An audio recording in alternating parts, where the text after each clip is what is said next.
They say you can measure love by how someone remembers you when you're gone. I learned the truth you measure it by how they treat you while you're still here watching them divide up your life like vultures at a feast. My name is Brianna Walker. I'm 72 years old, and 5 days after my husband's funeral, I became invisible in my own home. The Santa Barbara chapel smelled like lilies and expensive cologne.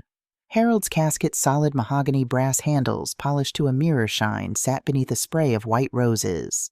Our roses, the ones I'd planted 40 years ago along the driveway of our estate back when we were young and broke and stupid with hope. I stood in the back row of my own husband's funeral, not because I wanted to, because that's where Madison, my daughter-in-law, had placed me. "You'll be more comfortable here, Mom," she'd set her hand on my elbow, her voice dripping with concern that didn't reach her eyes. Away from all the commotion. The commotion apparently was my son Andre receiving condolences. My son, who looked every bit his father's heir in his tailored black suit, shaking hands with business associates I'd hosted in our home for decades. Men whose names I knew, whose wives I'd made tea for, whose children I'd watched grow up alongside Andre. Not one of them looked at me. I might as well have been another flower arrangement. Harold's voice echoed in my head, his last words whispered 3 nights ago as I held his hand in the hospital. His fingers had been cold, so cold, even though I'd been rubbing them for hours. "Brianna," he'd rasped, eyes unfocused. "The letter, I left you. Forgive me." Then his heart monitor flatlined and the nurses rushed in and I never got to ask what he meant. Standing there in that back row, watching strangers mourn a man I'd spent 45 years beside, I wondered if he'd known. If he'd seen what I was starting to see. That I was already a ghost to them. Our home. My home sat on 3 acres of coastal California paradise. Spanish tile roof, white stucco walls, bougainvillea climbing the archways like something out of a dream. Harold and I had bought it in 1982 for $127,000 back when Santa Barbara was still affordable for people like us. People who worked hard. People who believed in building something together. Now it was worth $8 million, and apparently I was the only thing standing in the way of its full potential. The first thing I noticed when I walked through the front door was the silence. Not the peaceful kind. The kind that comes when people stop talking because you've entered the room. Madison stood in the foyer with a clipboard. An actual clipboard. Behind her, Tyler, my 28-year-old grandson, was pressing neon pink sticky notes onto furniture. "Oh, Mom!" Madison's smile was bright as a searchlight. "We were just organizing. You know, for the estate planning. Getting ahead of things." I looked at the grandfather clock in the corner. The one Harold's father had brought over from Germany in 1952. The one that had chimed every hour of my married life. It had a pink sticky note on it, scrawled in Tyler's handwriting, "Mine." "Getting ahead of what things?" I asked quietly. "Well, you know." Madison waved her hand vaguely. "Paperwork, logistics. The lawyer said we should start inventorying assets, just to make everything smoother for tax purposes." Tyler didn't even look up from his work.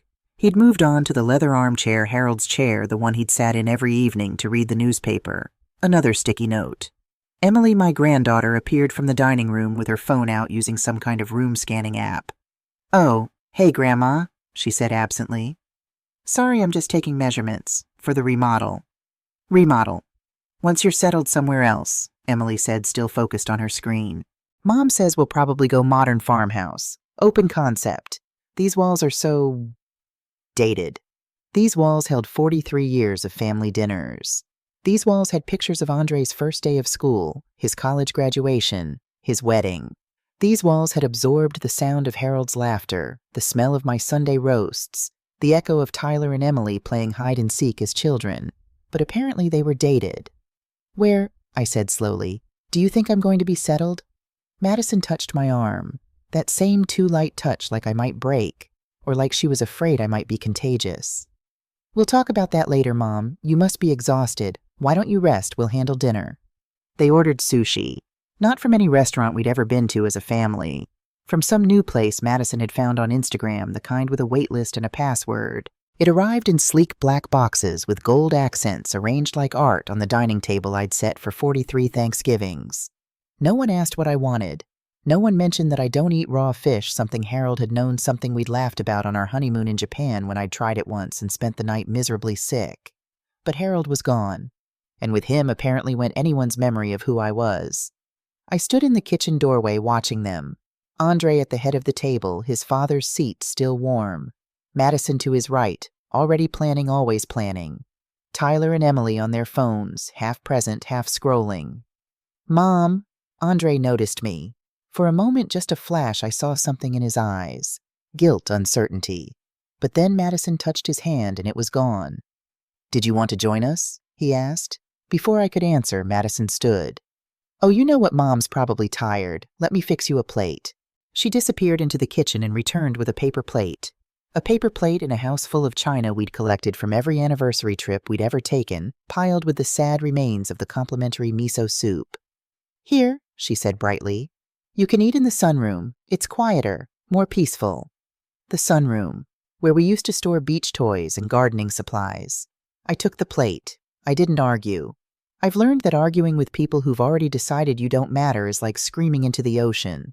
The waves just keep coming. From the sunroom, I could hear them talking. "Needs to make decisions," Madison was saying. "The house is too big for her. Too many stairs. What if she falls?" "There's that place near the beach," Emily chimed in. "Seaview Living or something. They have activities, movie nights." "Mom would hate it there," Andre said quietly. A pause, then Madison. "She'd adjust. People do." I set down my soup, didn't touch it. Couldn't. They were discussing my life like I was already gone, like I was a problem to be solved, not a person to be consulted. And maybe I had been invisible for so long that they genuinely couldn't see me anymore. But I could see them. And I could see exactly what they thought I was worth. That night I climbed the stairs to my bedroom slowly because my knees ache now, because I'm 72 and tired and grieving. Each step felt heavier than the last. The door was ajar. Inside, Madison and Emily were folding my clothes, not packing them carefully, not treating them with any kind of reverence, just folding, mechanically, like laundry. "Oh," Madison jumped when she saw me. "Mom, we were just tidying up." My wedding dress was laid across the bed, the one I'd worn in 1980, cream silk with pearl buttons I'd sewn on myself because we couldn't afford the designer version. It was wrapped in tissue paper preserved for 45 years. Emily held it up. "This is so vintage. Could probably sell it on Depop." Something broke inside me then. Not loudly, not dramatically, just quietly. The way old things break when you finally put too much weight on them. "Get out," I said. They both stared. "Get out of my room." Madison's face shifted into that practiced concern. "Mom, we're just trying to help." "Help with what, Madison? Help make me disappear faster." "That's not fair." "Fair." I laughed and it came out sharp. "You're selling my wedding dress on the internet and you want to talk about fair?" Emily at least had the grace to look ashamed. She set the dress down carefully. "Grandma, I didn't mean—" "Leave." They left. I locked the door behind them and stood there trembling in the bedroom I'd shared with Harold for 4 decades. The room where we'd whispered our dreams, where we'd held each other through losses and celebrated victories, where we'd built a life that apparently meant nothing to anyone but me. That's when I saw the envelope. It was in Harold's nightstand drawer, tucked beneath his reading glasses, in the leather-bound journal he'd kept for years but never let me read. Cream-colored paper, expensive weight. My name written in his careful handwriting. "Brianna, open when I'm gone." My hands shook as I broke the seal. Inside was a letter, and beneath it, a small silver key. "My dearest Brianna, if you're reading this, I'm gone, and I'm a coward.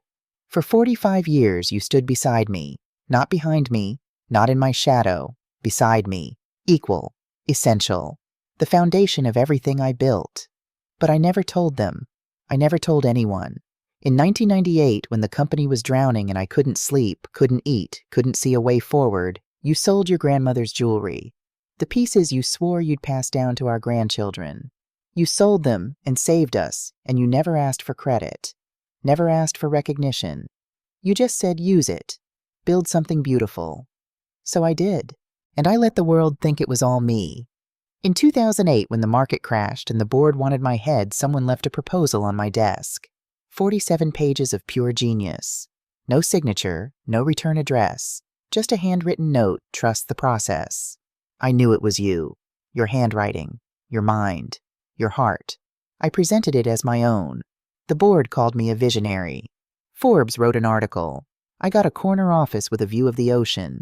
You got nothing. I told myself it was because the world wasn't ready for a woman CEO, that the board wouldn't listen to you the way they'd listen to me, that I was protecting you. But the truth is simpler and uglier. I was protecting myself, my ego, my image. I loved you, Brianna. I love you still wherever I am now. But I loved my name in lights more. The key in this envelope opens Deposit Box 247 at Hartley & Associates.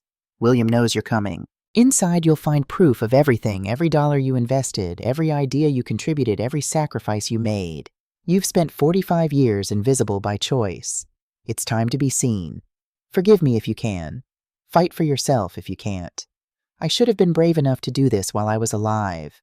Forever yours, though I never deserved you. Harold, I read it 3 times. Then I sat on the edge of our bed and didn't cry. Couldn't cry. Because crying is what you do when you're surprised, when something unexpected happens, when the world reveals itself to be different than you thought. But I wasn't surprised. Deep down, I'd always known. I just loved him enough to pretend I didn't. The house settled around me, creaking floorboards, distant voices, the hum of the refrigerator in the kitchen where I'd made 43 years of meals. Everything familiar, everything foreign. They thought I was fading, forgetting, becoming irrelevant. They didn't know that invisible women see everything, and tomorrow I would start making them see too. William Hartley's office sat on State Street, sandwiched between an art gallery and a coffee shop I used to love. Used to past tense, because Madison had decided I drank too much caffeine, and, at your age, Mom, we really need to watch these things. I hadn't been to this office in 15 years, not since Harold and I updated our wills after Andre's wedding. Back then, I'd signed where I was told to sign, smiled when I was supposed to smile, and let Harold do all the talking. The perfect wife. Now walking through that heavy oak door alone, I felt like a trespasser in my own life. Mrs. Walker. William stood immediately, and the relief in his eyes told me everything. He'd been waiting, hoping I'd come. Please sit. He looked older than I remembered. Then again, so did I. 70 isn't young for anyone, but it's especially unkind to people who've spent decades carrying other people's secrets. Harold told you I'd come, I said. It wasn't a question. He hoped you would. William gestured to a leather chair across from his desk. Coffee, tea, I have that chamomile you used to like. The fact that he remembered made my throat tight. When was the last time someone in my family remembered what I liked? Chamomile would be lovely. He busied himself with an electric kettle in the corner, clearly not his first time playing host to grieving widows. When he set the cup in front of me, steam rising with that familiar apple blossom scent, I had to blink hard. The key, William said gently. May I pulled it from my purse. My hands were steadier than I expected. He took it and crossed to a wall of deposit boxes, the old-fashioned kind brass, and numbered built into the mahogany paneling like secrets in a confessional. Box 247. He inserted the key and the small door swung open. Inside was a manila folder, thick, heavy with paper. William set it on the desk between us like a bomb. Mrs. Walker, he said, what I'm about to show you is going to be difficult. Not because it's complicated, the facts are quite simple, but because it's going to confirm things you've probably spent decades trying not to know. I wrapped my hands around the teacup. Show me. He opened the folder. The first document was a bank transfer receipt, dated March 15, 1998, from Brianna M. Walker personal account to Walker Industries operating account amount, $2,400,000 memo, bridge financing personal collateral. I stared at it. I remembered that day. How could I forget I'd gone to 3 different jewelers because I didn't want anyone to know what I was doing, didn't want anyone to pity me. The emerald necklace my grandmother wore to escape Poland in 1939, the gold bangles Harold gave me on our 10th anniversary, the diamond engagement ring I'd worn for 18 years. Just the band, I'd told the last jeweler. I'll keep wearing the band. He'd looked at me with such sadness. Ma'am, the band is only worth about $200. The diamond is the value. So I'd sold it all, every piece, every memory, and I'd wired the money to Harold's company account with a note for the New York deal. Make it count. The company survived. The deal closed. Harold became the comeback king in every trade publication. I became the woman who no longer wore her wedding ring. He told me you lost it, Andre had said once, years later when he was maybe 12. Dad said you lost it at the beach. I'd smiled. That's right, honey. The ocean took it. William's voice pulled me back. That money saved the company. Without it, Walker Industries would have declared bankruptcy that spring. I know. Do you? His eyes were sharp now, lawyer sharp. Because Harold never told the board, never told the investors. He let them think he'd secured private financing through his own connections. I asked him not to tell anyone. Did you? Or did he ask you to stay quiet? I didn't answer, because I honestly couldn't remember anymore. 45 years of marriage blurs the line between what you chose and what was chosen for you. William flipped to the next document. A manuscript, handwritten. 47 pages, college-ruled paper, my looping cursive filling every line. At the top, Walker Industries Crisis Management Proposal, 2008 Market Restructuring. And in the corner in letters I'd tried to make look masculine sharp, E.B. Sinclair. You remember this? William asked. Every word. October 2008. The market was hemorrhaging. Lehman Brothers had just collapsed and everyone was scrambling. Harold came home at 11 p.m., tie yanked loose briefcase dropped by the door. He'd poured himself 3 fingers of scotch, his crisis measurement, and sat at the kitchen table while I made him a sandwich he wouldn't eat. They want me out, he'd said quietly. The board. They're talking votes, confidence. They think I'm too old, too slow, too stuck in the past. What do they want? Vision, innovation, a plan that doesn't look like every other plan. He'd laughed bitterly. They want magic, Brianna, and I'm all out. I'd stayed up all night after he went to bed. The kitchen table became my war room. I spread out newspapers, annual reports, market analyses. I'd spent 20 years reading Harold's work documents after he fell asleep, not because I was nosy, but because I was interested. Because I had a mind that didn't stop just because I'd chosen to use it quietly. By 6 a.m., I had 47 pages. A complete restructuring plan. Adaptive market strategy. Pivot to emerging tech. Diversification across 3 continents. Employee retention protocols. Phased implementation. Everything they needed. Everything Harold couldn't see because he was too close. Too scared, too exhausted. I didn't sign my name. I signed E.B. Sinclair, my grandmother's maiden name, masculinized just enough. I mailed it from a post office 3 towns over. No return address. Just a note, trust the process. Harold presented it at the next board meeting. They approved it unanimously. Forbes called it visionary leadership. The stock price tripled in 6 months. Harold got a corner office. I got a new set of kitchen curtains because the old ones were looking dingy. The handwriting analysis confirms it's yours, William said, pulling out another document. Official letterhead expert testimony comparison samples. We had it verified after Harold's death per his instructions. This strategy saved the company. This plan became the foundation of everything Walker Industries is today. I traced my handwriting with one finger. 20 years old, but I recognized every loop, every slant. Why? I asked quietly. Why did he keep all this? Because he knew. William's voice was gentle. He always knew, and I think he was ashamed, but not ashamed enough to tell the truth while he was alive. That's the part that hurts, I said, they said. Not that he took credit, but that he couldn't admit it even when it was just us, even when there was no one else to impress. Mrs. Walker, there's more. He pulled out the final document, the one that made everything else look like a warm-up. Harold's will, the real one, not the one the family was expecting. And on page 7 in bolded text was the clause that would change everything, sunset provision. If within 6 months of testator's death, any beneficiary demonstrates disrespect, neglect, or intentional erasure of Brianna Walker's contributions to family and business, their inheritance shall be forfeited to the Women Erased Foundation, established herein. He set a trap, I whispered.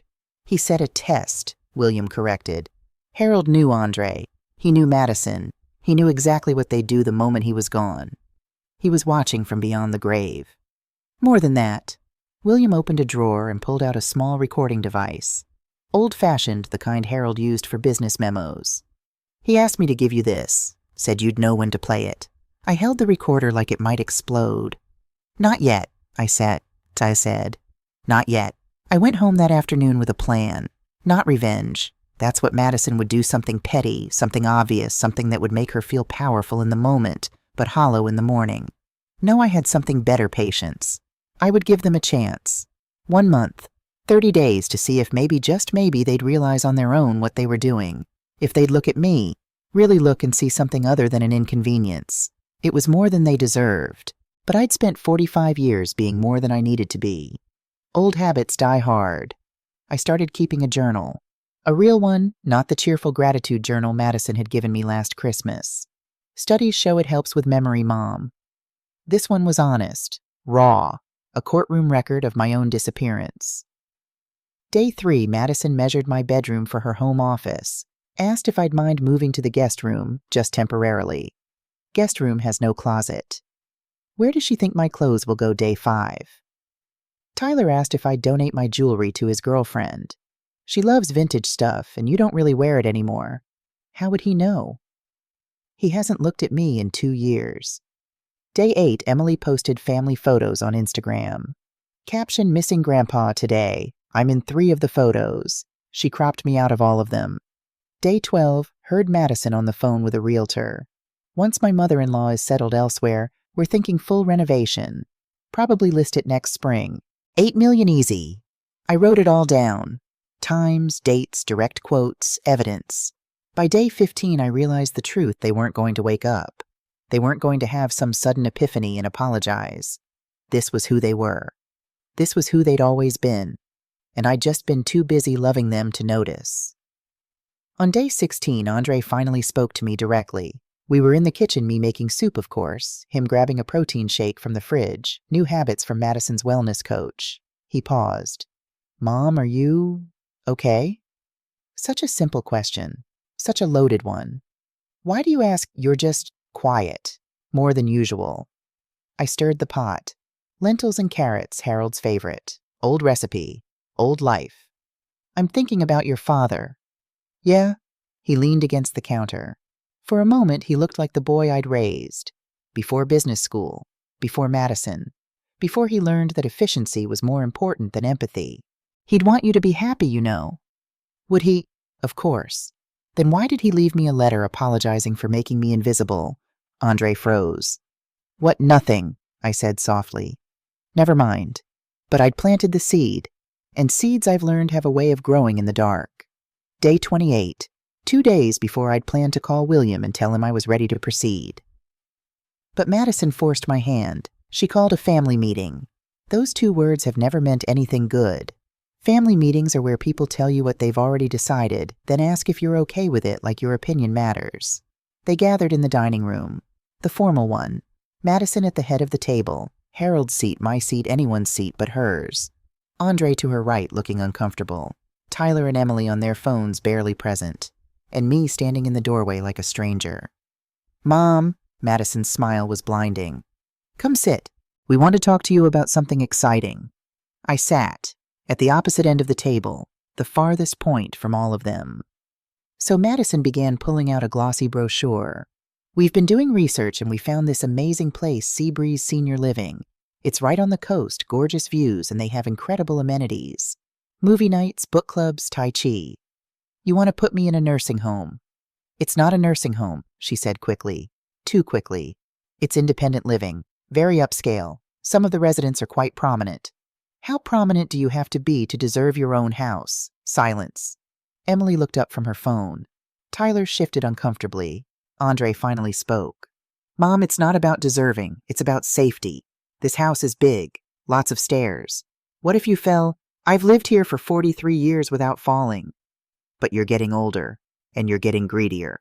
The words dropped like stones. Madison's face hardened. That's not fair. Fair? I stood up slowly. Let them see every one of my 72 years. Every year I'd spent building this life they were so eager to demolish. You want to talk about fair, Madison? Let's talk about fair. Mom, Andre tried. You've spent a month treating me like furniture, packing my things, measuring my rooms, cropping me out of your pictures. And now you want to warehouse me in a senior living facility so you can sell my house. It's not your house, Madison snapped. Finally, the real her. It's the estate. It belongs to all of us now. Does it? Something in my voice made them all stop. Because I just came from the lawyer's office, I continued, and I learned some very interesting things about what actually belongs to whom. Andre went pale. What lawyer? William Hartley, your father's attorney, the executor of his will. We know, Madison said. We're scheduled to meet with him next week for the reading. The reading happened this morning. I lied smoothly. Private session. For the primary beneficiary. I watched understanding dawn on Madison's face like a sunrise she didn't want to see. No, she said. The primary beneficiary is Andre. Is it? Dad always said. Your dad said a lot of things. Most of them were lies. I pulled out my phone. Thank God Emily had taught me how to use it before she stopped talking to me. William will see all of you tomorrow, 10 a.m. Don't be late. I turned to leave. Mom, Andre's voice cracked. What's going on? I paused in the doorway, looked back at my son, my beautiful, weak, disappointing son. You'll find out tomorrow, I said, along with everyone else. But and Madison. I smiled. It felt foreign on my face, like I'd forgotten how. You might want to cancel that realtor appointment. Something tells me the renovation plans are about to change. I walked out. Behind me, chaos erupted. Madison's sharp questions, Andre's confused protests, Tyler and Emily finally paying attention. But I didn't stop, didn't look back. For the first time in 43 years, I'd spoken with my whole voice. And God, it felt good. That night I didn't sleep. I sat in Harold's study, the one room they hadn't invaded yet, probably because it smelled like his cologne and old leather, and they couldn't stand to remember him as anything other than a bank account. I pulled out the recording device William had given me, held it in my palm, felt its weight. This was it, the moment of no return. Once I played this, once I walked into that lawyer's office tomorrow, everything would change. There'd be no going back to invisible, no returning to quiet. I thought about Andre as a boy, 7 years old, crying because the kids at school said he was dumb. You're not dumb, I'd told him, holding him close. You're brilliant. Don't let anyone make you small. Now he was making me small, not out of malice. Maybe that's what hurt most. He was doing it without even thinking about it. I'd raised him so well to succeed, I'd forgotten to teach him how to see. I pressed play. Harold's voice filled the room, older than I remembered, tired. Brianna, my love, if you're listening to this, you're braver than I ever was. Our son is a good man, but he's weak. And weakness in a good man is dangerous because it makes him easy to control. Madison sees you as a threat, not because you've done anything to her, but because you represent everything she's not authentic, earned real. She's going to try to erase you. She probably already has. Don't let her. You saved this family twice. You built this fortune from your own pocket, your own mind, your own sacrifice. And tomorrow it's time they learned that. I love you. I should have said it more. I should have shown it better. But I'm saying it now. You are not invisible. You are the foundation. And it's time they saw what happens when the foundation walks away. The recording clicked off. I sat in the dark in Harold's chair in the house I'd made a home, and I cried. Not from sadness, from relief. Because tomorrow I would stop being sorry for taking up space. Tomorrow I would remind them that invisible women see everything. And tomorrow they would finally see me. William Hartley's conference room had windows overlooking the Santa Barbara harbor.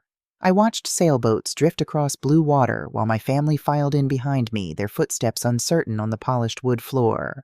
Madison wore Chanel. Black, of course, but Chanel nonetheless. Already dressed for the inheritance. Andre looked like he hadn't slept. Good. Neither had I. Tyler and Emily brought coffee from the expensive place downstairs, the one I used to love before Madison decided caffeine wasn't good for me. The irony of them drinking it in front of me wasn't lost on anyone. Mrs. Walker. William stood, offered me the chair at the head of the table. Not the side, not the corner, the head. Madison's eye twitched. I sat down slowly, letting them watch me settle in, letting them wonder. Thank you all for coming. William began opening his briefcase.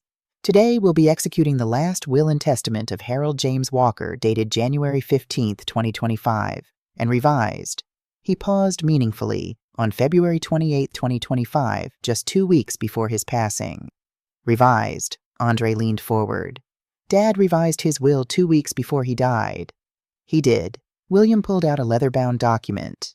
He was quite specific about his reasons, which I'll get to momentarily. Madison's hand found Andre's arm, squeezed. Her polished smile never wavered, but I could see the calculation behind her eyes. Already adjusting, already planning. Let's begin with the basic distribution, William continued. Walker Industries, currently valued at approximately $47 million, shall be distributed as follows. Everyone leaned in. 60% to Brianna Marie Walker. The room inhaled sharply. 40% to Andre Harold Walker. Andre exhaled. Madison's grip on his arm tightened, knuckles white against his suit sleeve. The primary residence at 2847 Seaside Drive, Santa Barbara, currently valued at $8.2 million, is hereby transferred in full to Brianna Marie Walker, sole owner and title holder. Wait, Madison's voice was sharp. In full, no. The property was always in Mrs. Walker's name, William said calmly. The title never changed. Mr. Walker simply reminded everyone of that fact. I said nothing, but I remembered the day Harold and I bought that house. How the realtor had suggested putting it in his name for simplicity. How Harold had said no, we'd put it in mine, because you made it a home brie. Homes belong to the people who love them. That was before he started loving other things more than he loved me. The investment portfolio, liquid assets, and remaining properties shall be divided equally between Brianna and Andre, with specific distributions detailed in Appendix C. Madison relaxed slightly. Still money to be had. Still a future to plan. That's when William pulled out the second document.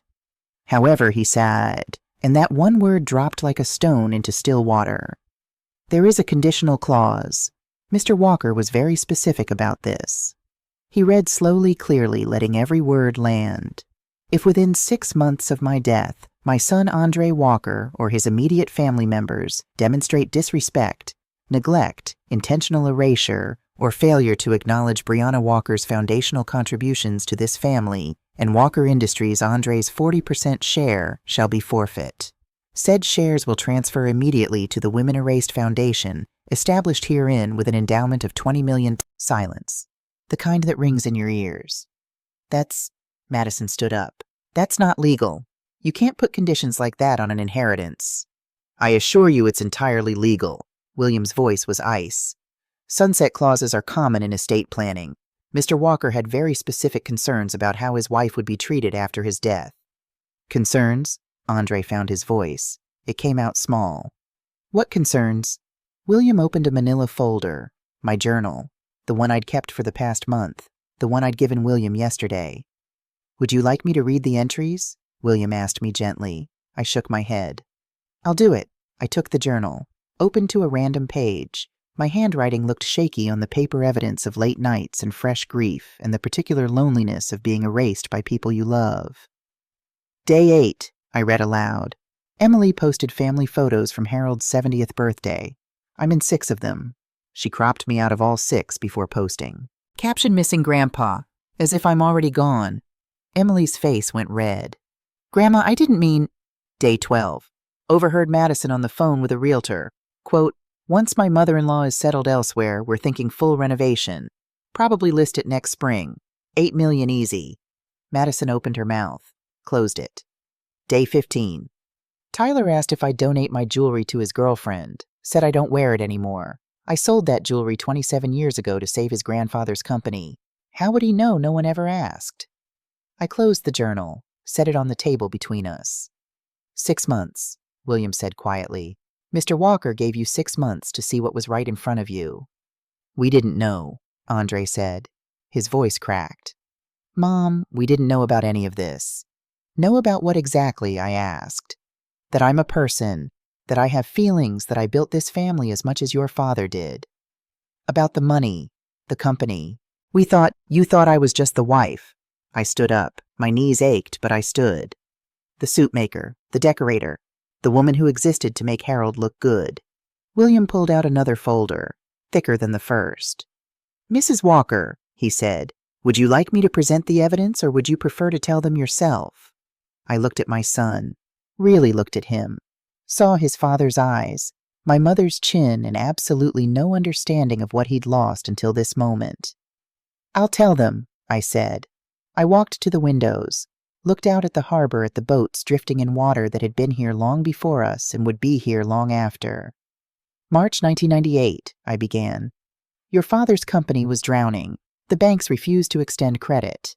The New York deal, the one that saved everything, needed $2.4 million in bridge financing. Money we didn't have. I turned back to face them. So I sold my jewelry. Every piece. My grandmother's emerald necklace, the one she wore escaping Poland. The gold bangles Harold gave me for our 10th anniversary. My engagement ring. The one with the diamond Harold saved 6 months to buy.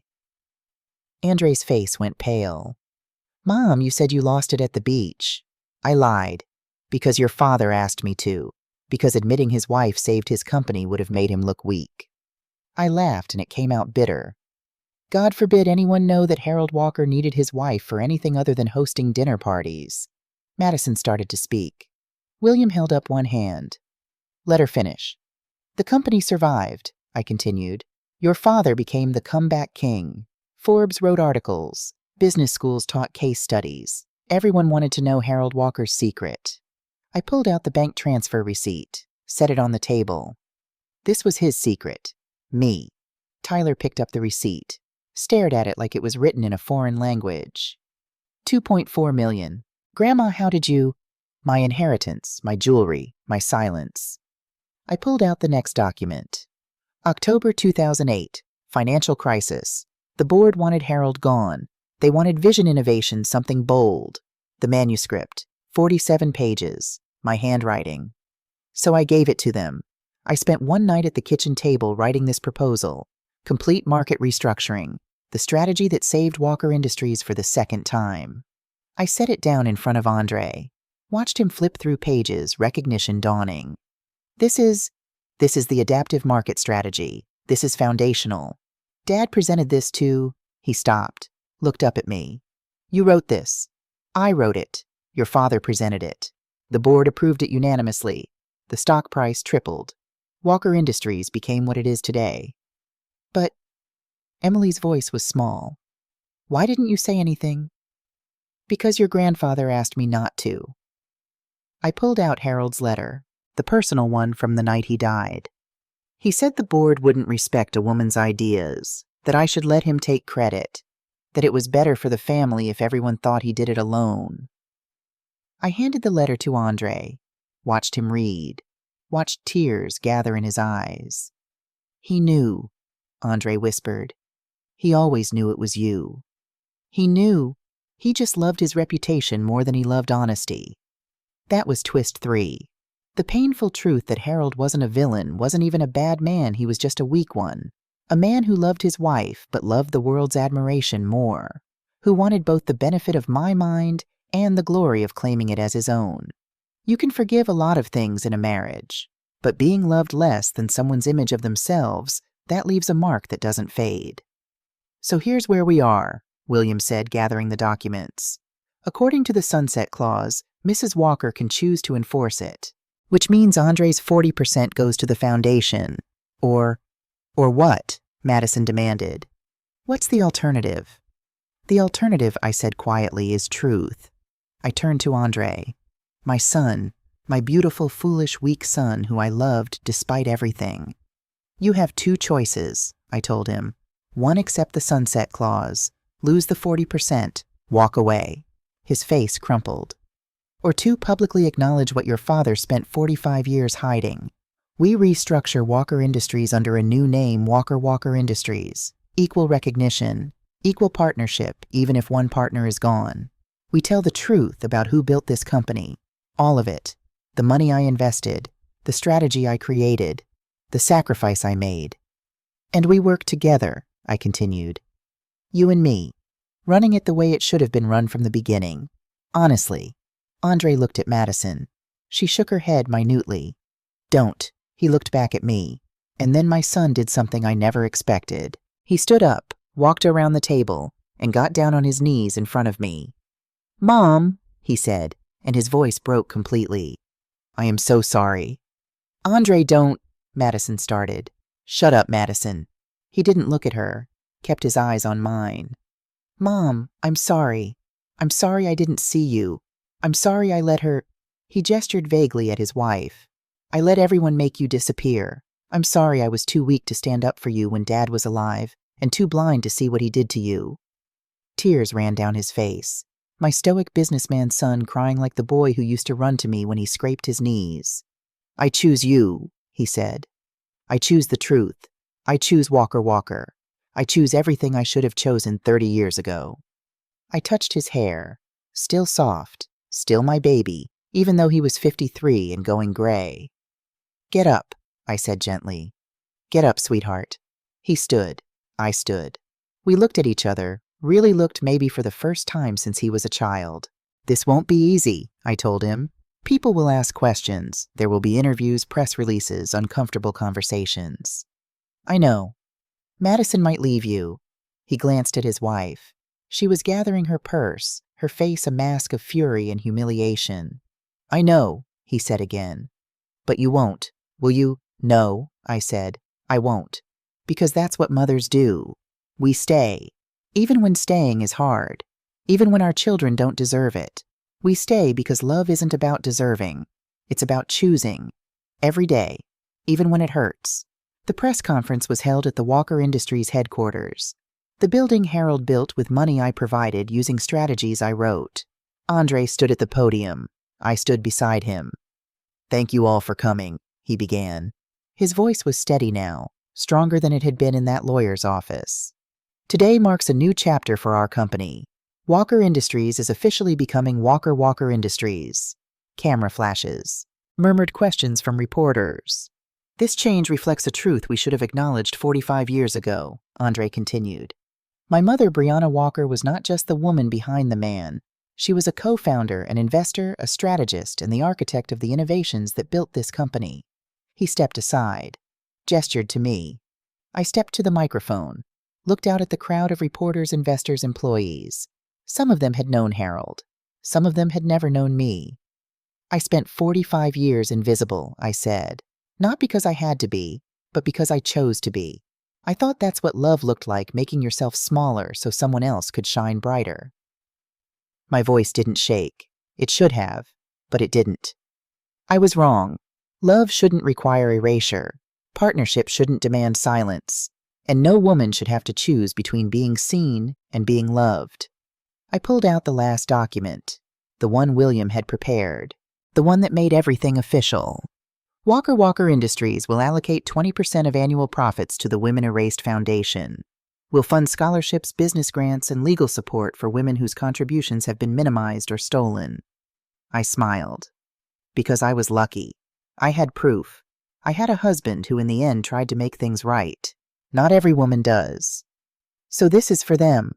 The wives who wrote their husbands' dissertations. The mothers who funded their sons' startups. The daughters who built their fathers' companies. The women who were told their intelligence would emasculate their success, would threaten their voices, would disrupt. I folded the document, set it down. That evening I returned to the house on Seaside Drive. My house. Always mine even when I'd forgotten. The roses had grown back. I'd replanted them in April, and by October they were thriving pink and white and red, climbing the trellis the way they had when Harold and I first moved in.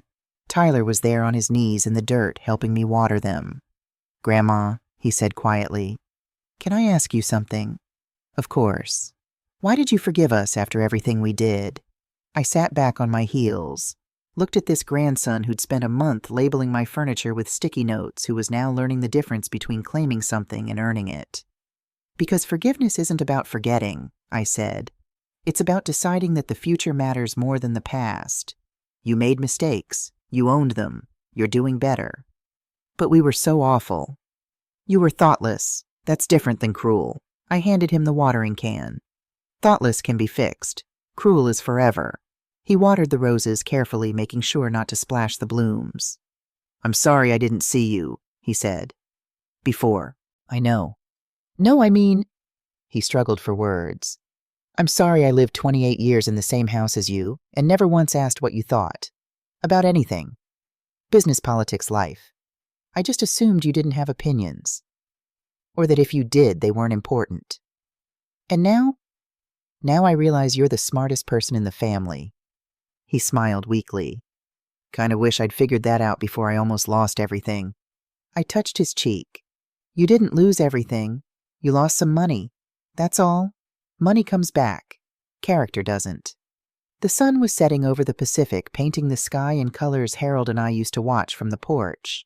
Orange and pink and purple, like a promise that endings can be beautiful too. "Grandma," Tyler said, "what would you have done if Dad chose wrong, if he'd picked Madison over you?" "I'd have walked away," I said simply. "I'd have taken my 40%, sold it, and lived very comfortably in a little apartment in Paris." "Really, you'd have given up?" I laughed. "Tyler, walking away from people who don't see you isn't giving up. It's waking up." I stood slowly, knees protesting. 72 years is a long time to carry other people's expectations. "The house is open now," I told him. "Your father is inside, probably going through quarterly reports. Why don't you go help him? I taught him finance when he was your age. Maybe he can teach you." "What about you?" "I'm going to sit here and watch the sunset, alone, by choice, because invisible women can finally rest when they decide to be seen." Tyler kissed my cheek and went inside. I sat on the porch steps, surrounded by roses I'd planted and replanted and planted again. Proof that even when things die, they can come back. Different, stronger, more beautiful for having survived. Somewhere behind me in the house that had always been mine, I heard Andre laugh at something Tyler said. The sound echoed through windows I'd cleaned across floors. I'd walked in rooms I'd filled with 45 years of life. They could see me now. But the truth is, I'd never really been invisible. I'd just been waiting for the right moment to remind them that foundations don't disappear. They just decide when to stop holding everything up. And when they do, the whole world shifts.